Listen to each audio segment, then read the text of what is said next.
Greetings, Pokefans! Michael here, and there are a variety of ways that Pokemon can evolve. Leveling up, being traded, having an evolution stone used on them, passing under the arch in the Dusty Bowl after it has lost 49 HP or more from a single attack without fainting in that battle or since. That one was annoying. But a unique quirk about some of these evolution methods is that they require a trainer's influence. That means there are certain evolved form Pokemon that should be impossible to find in the wild, but are found there anyways. Today I'm going to be going over every single impossible wild Pokemon. Impossible meaning that that species of Pokemon is obtained through methods that require a trainer, but it's found in the wild anyways. Also, I'm only going to be covering impossible species, not possible species at impossible levels.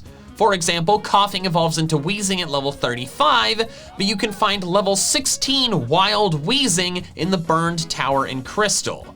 I'm not gonna be covering all the examples of that because there's a lot, and frankly, I don't have the time. So don't forget to subscribe to my channel since less than half of my viewers are subscribed, which makes me very sad. And let's dive into, Haha! It is I, Guarantee Boy! Oh, goody. Here to steal something from me? Not today! I'm actually here to show you something that I made. It's actually a video that I edited using Wondershare Filmora 10, the sponsor of today's video. Oh, you've started using it since the last time I promoted it? Oh yeah, and I definitely see why it's so popular. I'm a beginner video editor myself, but I still found it really easy to use and packed full of amazing features. Plus, it was great to have a chance to try it out totally free. And you know me, I like free things. Yeah, I know. You steal things. All the time. Yeah, they're free that way. But you're enjoying the new features that Filmora 10 added in, like motion tracking, audio ducking, color matching, and keyframing? Yes, I am. And motion tracking is actually my favorite. I actually use it in the video that I edited. Why don't you go ahead and watch it? Okay, sure. Greetings, Pokefans! Michael here, and I poop my pants every day. well, I should have seen that coming. Isn't it great? I want to keep adding to it. Maybe use some of Filmora 10's royalty-free copyright music, or video effects, video transitions, filters, or animated title templates. Well, I'm glad you are enjoying your new hobby/skill. It is a great time to pick one up after all. Oh yeah, and I definitely recommend everyone download Wondershare Filmora 10 for free today using the link in the description below. Also, viewers can enter for a chance to win a year's license of Filmora 10 simply by replying to my pinned comment down below with the hashtag #CreateWithFilmora, letting me know what they think of the program and what kind of videos they want to edit. Ooh, I definitely need to enter. My response will be Filmora 10 is great, and I'm looking forward to editing more videos reminding everyone that MandJTV is a dumb stupid boy. Ta-ta! Great. Thanks, Grunty Boy. Anyways, thanks so much again to Wondershare Filmora 10 for sponsoring this video, but now let's dive into every impossible wild Pokemon. The first thing we need to go over is the evolution methods that are possible in the wild, and therefore eliminate all of the Pokemon that fall under those evolution method umbrellas. The first is plain old leveling up. Pokemon are free to battle in the wild, which means they would gain experience points, and once they gain enough experience points and levels, they can reach their evolution level, so that's totally possible in the wild. Location-based level up evolutions are also possible in the wild. The Pokemon simply has to level up in that place, which is very possible for that Pokemon to do. Evolving by leveling up while holding an item is also possible in the wild. The Pokemon could theoretically find their particular evolution item and take a liking to it and hold on to it, and then they fight some battles while holding it, get some experience, level up, and boom, they've evolved into the new form. That is totally possible in my opinion. The next variation of the level up method is if a certain Pokemon is in the party. Specifically, Mantike evolving into Mantine if a Remoraid is in the party when it levels up, and Pancham evolving into Pangoro if a Dark type is in the party when the Pancham levels up. These may seem like they're not possible in the wild, but that's only if you go with the extremely rigid definition that a party is the group of Pokemon a trainer keeps on hand. and I don't agree with that. I think that's just a way of explaining that they have to level up while that triggering Pokemon is nearby. So if a Mantike levels up with a Remoraid within, I don't know, 10 feet of it, then it'll become a Mantine. So Mantine and Pangoro in the wild, to me, make perfect sense. Well, also wild Mantine is perfectly logical because you can hatch baby Mantine. If its parents are not holding a wave incense, then the babies will be Mantine. So that one I didn't actually need to cover, but it's still relevant for Pangoro. Actually, on the topic of incense breeding, I want to cover that here. It's not an evolution method, but it's an obtainment method that may seem like it makes the Pokemon involved not possible to be found in the wild. After all, how could you breed with incense in the wild if the parents can't really get a hold of incense? Well, for one, it is theoretically possible for Pokemon to get their hands on those incenses. You can just find them sitting around sometimes. But also, I don't think this specific incense is necessary. I think the incense items are just used to create the scent that triggers the change in the biological breeding process. So a rose incense being near two parent rose raids will produce a baby Budew, but I think them doing their stuff near a bush of roses would also create baby Budew. Therefore, all baby Pokemon, even the ones that only can be created with an incense involved, are possible wild Pokemon, in my opinion. But back to evolution methods, another interesting level up method of evolution is Inkay into Malamar. Inkay evolves into Malamar if leveled up while the 3DS or Nintendo Switch is held upside down in the real world, which is annoying and weird. So this could make it seem like you can't get wild Malamar because they don't walk around inside game consoles, but to me, turning the game console upside down is just a real world way of representing Inkay leveling up while upside down, which is something that it can definitely do in the wild. It just turns upside down at the moment of attack that gets it the experience that makes it level up. So wild Malamar, in my opinion, totally fair. Some other weird evolution methods I'd cover is Galarian Farfetch'd evolving into Sirfetch'd if it lands 3 crits in one battle, which is definitely very possible. And then Galarian Yamask evolving into Runerigus with that whole thing I mentioned in the intro. It has to take a hit that does 49 HP of damage or more without causing it to faint, and then it can't faint again until it walks under the arch in the Dusty Bowl. It's a ridiculous and annoying evolution method, but it's theoretically possible for a Yamask on its own to have happen to it. A method one might think cannot happen in the wild, but I actually think can, is friendship evolutions. If you had asked me a couple years ago if a friendship evolution could happen in the wild, I would have told you no. But my opinion on that has changed thanks to the Pokemon anime. In the first episode of Pokemon Journeys, we see that Ash's Pikachu actually used to be a Pichu, but it was able to friendship evolve thanks to a strong bond it shared with the Kangaskhan mother and child that cared for it for a while. What this means is that the friendship evolution can be triggered not just by a bond with a person or a trainer, but also by a strong bond with other Pokemon. That means friendship evolving Pokemon are totally possible to find in the wild, provided that the pre-evolved form is able to make friends. And the final method that is definitely possible in the wild is interacting with an evolution item. They are most commonly stones, like a Firestone or Water Stone, but they can be other things too, like the apples that evolve Applin into Flapple or Appletun. This is definitely possible in the wild because a Pokemon could very easily find the relevant item, touch it, and then evolve. In fact, some Pokemon apparently even intentionally seek out their evolution item. Nidorino's Sword Dex entry even says that it goes around shattering boulders as it searches for a Moonstone. So that covers all of the evolution methods that are definitely possible in the wild. So all Pokemon obtained through those methods are completely logical Pokemon to find in the wild. But now let's go over the evolution methods that should not be possible. The first and biggest one is trading.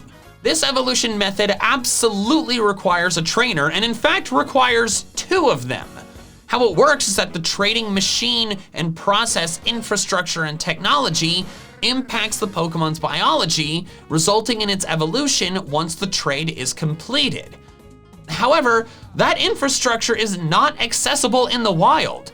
Even if a wild Pokemon wandered up to a trading machine, it couldn't put itself through it because it doesn't have a Pokeball. This means that every single Pokemon that evolves by trading, regardless of whether an evolution item is necessary or not, should not be possible to find in the wild. So all of them are impossible wild Pokemon. I should say it is theoretically possible for a trade evolution Pokemon to be found in the wild if it was released by a trainer, but that's kind of sad. And also unrealistic. There is a new Gengar in Giant's Cap every single day. Is someone releasing a Gengar every single day? No, they are not. We're not talking about a trainer releasing Pokemon. We're just ignoring that possibility because that doesn't happen very often. Now let's go over all of the trade evolution Pokemon to see if they are found in the wild and therefore are impossible at some point or another. Alakazam can be found in Loop Lagoon and the Insular Sea in the Isle of Armor. Machamp can be found in Giant's Mirror, along with many different locations in max raid battles. As of writing this video, both forms of Golem cannot be obtained in the wild. Gengar has actually been findable in the wild since Gen 4, spawning in the Old Chateau in the Sinnoh games if any Gen 3 cartridge is in the DS, then in Thrifty Megamart in the Alola games as an SOS battle Pokemon, then in Giant's Cap and Max Raid battles in Sword and Shield. Politoed has actually been found in even more places, showing up somewhere in the wild in every game since Black and White, except Oris and Let's Go. Slowking has been found in just a couple places, the Abundant Shrine in Black and White, Kala'i Bay in Ultra Sun and Ultra Moon,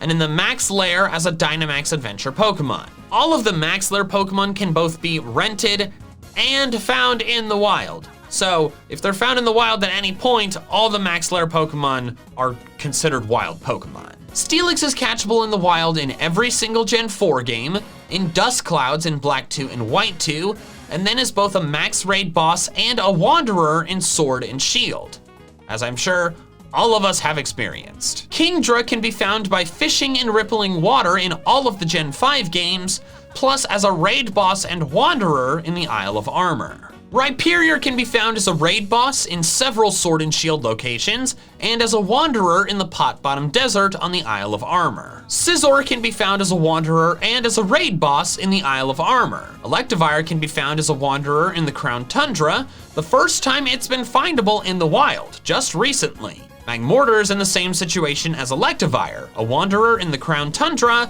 and nowhere else. Both Porygon 2 and Porygon Z cannot be found in the wild, which is good because it would be absurdly illogical for them to be found in the wild.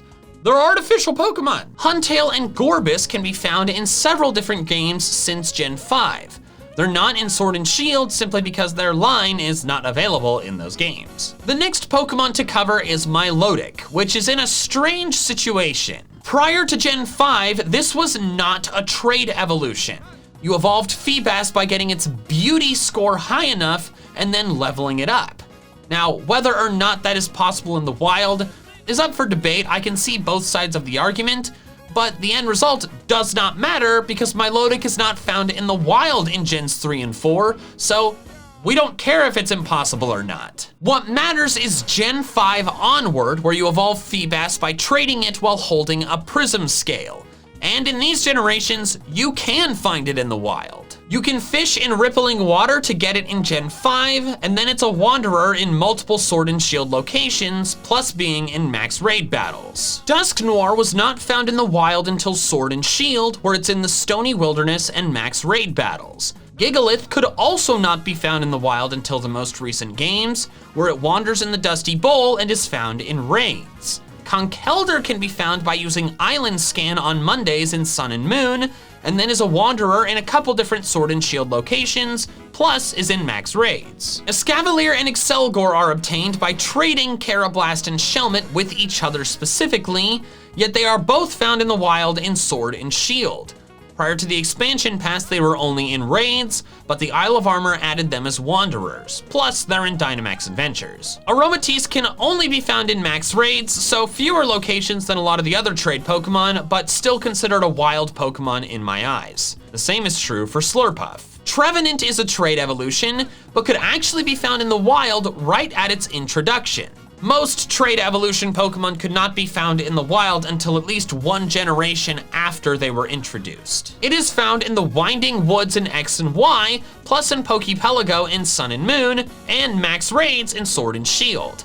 In Crown Tundra, it became a wanderer in several places, and is a Dynamax Adventures Pokemon. The final trade Pokemon is Gourgeist, which is found as a wanderer in Hammerlock Hills, in several max raid battles, and as a max lair Pokemon. So of all the trade evolution Pokemon, the only ones that don't have at least one impossible spawn are the Golems and the Porygons. But a lot of them did not become impossible wild Pokemon until very recently. A lot of them are only found wild in Sword and Shield.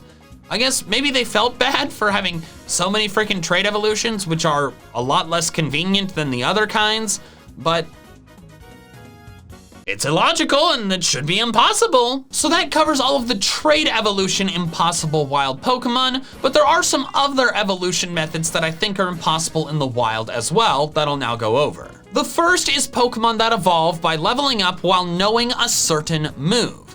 Now, for a lot of these make perfect sense. For example, Clobbopus evolves into Grapploct by leveling up while knowing Taunt. It learns Taunt by level up at level 35, so it just has to reach level 35, learn Taunt, and then level up again. But there is a know a move while leveling up evolution that does not work as nicely as most of the others, that being Mamoswine. Piloswine evolves into Mamoswine by leveling up while knowing Ancient Power. However, Piloswine doesn't learn Ancient Power at a convenient level. It learns it at level 1. You can teach a Piloswine Ancient Power by going to a move reminder, but that is not something a wild Pokemon could do. You also cannot breed a level 1 Piloswine that will know the move because Piloswine is not the base form. All the babies are Swinubs, and Swinub does not get Ancient Power at level 1. Therefore, it's impossible to get a Piloswine with Ancient Power without using a move reminder, which means the wild Mamoswine in the Giant Chasm in Gen 5 and the Slippery Slope in the Crown Tundra and in max raid battles in base Sword and Shield are impossible wild Pokemon. Or are they? Swinub is actually capable of learning Ancient Power. It can get it as an egg move, which means if one of its parents knows the move, the Swinub will be born knowing the move. There are several possible parents that can know Ancient Power, but they only get it by breeding, and that would be too complicated of a family tree, and I'm not messing with that. So we're not caring about those. We only care about the possible parents that can learn Ancient Power by level up. Two of them are Piloswine and Mamoswine, which, as we've discussed, isn't really possible in the wild. However, there's a third possible parent that could pass down the move Ancient Power onto Swinub, that being Dunsparce. Dunsparce can learn Ancient Power by leveling up, which is the easiest way to get the move.